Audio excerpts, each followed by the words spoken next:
പെസഹ വ്യാഴാഴ്ച വൈകുന്നേരം വിശുദ്ധ കുർബാനയുടെ സ്ഥാപനത്തിൻ്റെ ഓർമ്മയാചരണത്തിൽ സഭ പങ്കുചേർന്നപ്പോൾ ഈ വിശുദ്ധ രഹസ്യത്തോട് ചാരെ നിന്ന ഒരാൾ തൻ്റെ നിത്യഭവനത്തിലേക്ക് വിളിക്കപ്പെട്ടു. 4 വർഷം തുടർന്ന ക്യാൻസർ പോരാട്ടത്തിനിടയിൽ ഒരു മനുഷ്യ ശരീരത്തിന് താങ്ങാവുന്നതിനപ്പുറം 52 കീമോയിലൂടെ കടന്നുപോയി ആ സഹനങ്ങളെയെല്ലാം പുഞ്ചിരിയോടെ മാത്രം സ്വീകരിച്ച് ഈശോയോട് ചേർന്ന് നിന്ന സിനി ആൻഡോ.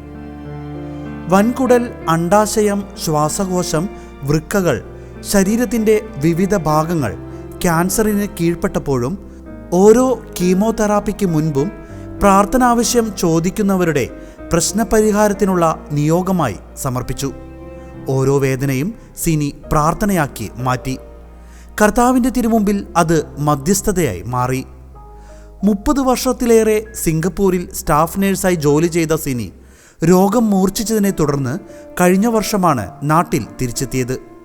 തൻ്റെ തൊഴിലിനെ കരുണയുടെ ദൗത്യമായി കണ്ട സിനി രോഗക്കിടക്കയിൽ കഴിയുന്നവർക്ക് പുഞ്ചിരി മാത്രം സമ്മാനിക്കുന്ന ശുശ്രൂഷകയായിരുന്നു. പ്രത്യേകിച്ച് മരണക്കിടക്കയിൽ കഴിയുന്നവരുടെ അന്ത്യാഭിലാഷങ്ങൾ എത്ര ചെറുതാണെങ്കിലും അത് നടത്തിക്കൊടുക്കാൻ പ്രത്യേകം ശ്രദ്ധിച്ചിരുന്നു. ഈശോയുടെ തിരുഹൃദയത്തോടുള്ള പ്രാർത്ഥനയോടെ മാത്രം വീട്ടിൽ നിന്ന് ഇറങ്ങിയിരുന്നവർ ജോലിക്ക് പോകുമ്പോഴും വരുമ്പോഴും ഓരോ യാത്രയിലും പരിശുദ്ധ ജപമാല ചൊല്ലി മാതാവിനെ ചേർത്ത് പിടിച്ചു. വിശുദ്ധ കുർബാനയായിരുന്നു ഏറ്റവും വലിയ ശക്തി. കീമോയുടെ വേദനയ്ക്കിടയിലും കുർബാന മുടങ്ങാതിരിക്കാൻ പരമാവധി ശ്രദ്ധിച്ചു. സിംഗപ്പൂരിലെ സീറോ മലബാർ കമ്മ്യൂണിറ്റിയിൽ സജീവമായിരുന്ന സിനിക്ക് വിശുദ്ധ കുർബാന ഒരു ലഹരിയായിരുന്നു.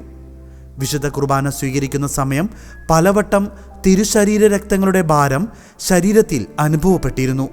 ഈശോയും മാതാവും പ്രത്യക്ഷപ്പെട്ട് അനുഗ്രഹിച്ചതിൻ്റെ കഥകൾ പലപ്പോഴും കുടുംബങ്ങളോട് പങ്കുവച്ചിട്ടുണ്ട്.